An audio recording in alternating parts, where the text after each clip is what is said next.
ఒకరు deputy CM, మరొకరు deputy speaker. వీళ్ళిద్దరూ ఒక డివిజన్ స్థాయి అధికారి కోసం ఎందుకు ఓపెన్ అయిపోయారు? అతని మీద చర్యలకు ఒకరు డిమాండ్ చేస్తే చాలా మంచోడని మరొకరు సర్టిఫికెట్ ఇవ్వడం వెనుక మ్యాటర్ ఏంటి? పైకి డిఎస్పీ చుట్టూ తిరుగుతున్నా అసలు కథ వేరే ఉందా? ఏంటి ఆ స్టోరీ? ఇంకెలాంటి మలుపులు తిరిగే అవకాశం ఉంది? ఏపీలో ఒక పక్క జోరుగా వర్షాలు పడుతూ ఉంటే మరోవైపు పొలిటికల్ హీటు మాత్రం పొగులు పుట్టిస్తోంది. అందులోనూ పై స్థాయిలో కూటమి పార్టీల మధ్య కుమ్మలాటలు పైకి కనిపించుకున్నా లోపల కుళ్లబొడి చేసుకుంటున్నట్టు అంచనా వేస్తున్నారు పొలిటికల్ పండిత్. ప్రత్యేకించి ఇటీవల జరుగుతున్న కొన్ని ఘటనల్నే ఇందుకు ఉదాహరణగా చూపిస్తున్నారు. అందులోనూ భీమవరం డీఎస్పీ వ్యవహారాన్ని బాగా హైలైట్ చేసి చూపిస్తున్నారు రాజకీయ ప్రత్యర్థులు. డీఎస్పీ జయసూర్య తీరును తీవ్రంగా తప్పుపడుతున్నారు డిప్యూటీ సీఎం పవన్ కళ్యాణ్. ఉప ముఖ్యమంత్రి స్థాయిలో సీరియస్ కామెంట్సే చేశారాయన. భీమవరం ఏరియాలో పేకాట క్లబ్లను ప్రోత్సహిస్తున్నారంటూ దానికి సంబంధించి పూర్తి వివరాలతో నివేదికనివ్వమని ఎస్పీని ఆదేశించారాయన. సరిగ్గా ఇక్కడే అసెంబ్లీ డిప్యూటీ స్పీకర్ రఘురామకృష్ణంరాజు సీన్లోకొచ్చారు. ఓవైపు పవన్ కళ్యాణ్ సీరియస్ కామెంట్స్ చేస్తూ ఉంటే వాటితో సంబంధం లేదు అన్నట్టుగా అదే డీఎస్పీకి రఘురామ క్లీన్ చిట్ ఇచ్చేయడం కలకలం రేపుతోంది.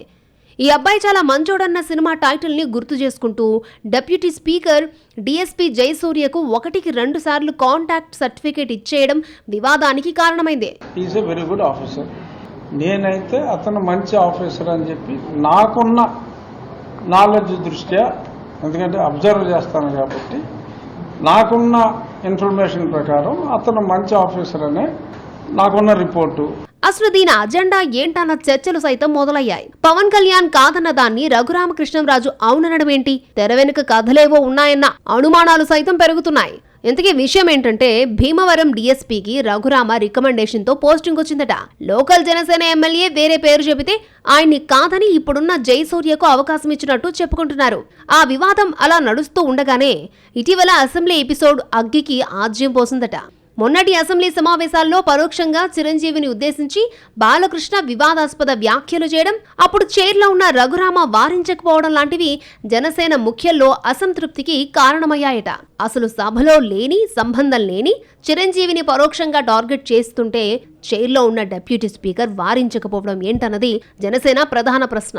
అప్పటి నుంచి ఆ పార్టీ హిట్ లిస్ట్ లో రఘురామ చేరి ఉండొచ్చు అంటున్నారు. అలా అసంతృప్తి రగులుతున్న క్రమంలోనే భీమవరం డీఎస్పీ ఎపిసోడ్ అంది రావడంతో పవన్ కూడా గట్టిగానే టార్గెట్ చేసినట్టు అంచనా వేస్తున్నారు పరిశీలకులు. డీఎస్పీకి రఘురామ మనిషి అన్న ముద్ర ఉండడం, భీమవరం పేకాట క్లబ్లను మూయించే విషయంలో ఆయన ఒక్కొక్కరికి ఒక్కో రూల్ అమలు చేస్తున్నారన్న ఆరోపణలతో అలా డిసైడ్ చేసినట్టు సమాచారం. డీఎస్పీ విషయమై పవన్ ఆ స్థాయిలో రియాక్ట్ అయినా దాని తీవ్రత తెలిసినా వెనక్కి తగ్గకుండా డిప్యూటీ స్పీకర్ కూడా 1కి 2 సార్లు ఆఫీసర్ కు సర్టిఫికేట్ ఇవ్వడం వెనక ఆయన పర్సనల్ అజెండా కూడా ఉన్నట్టు అనుమానిస్తున్నారు పరిశీలకులు.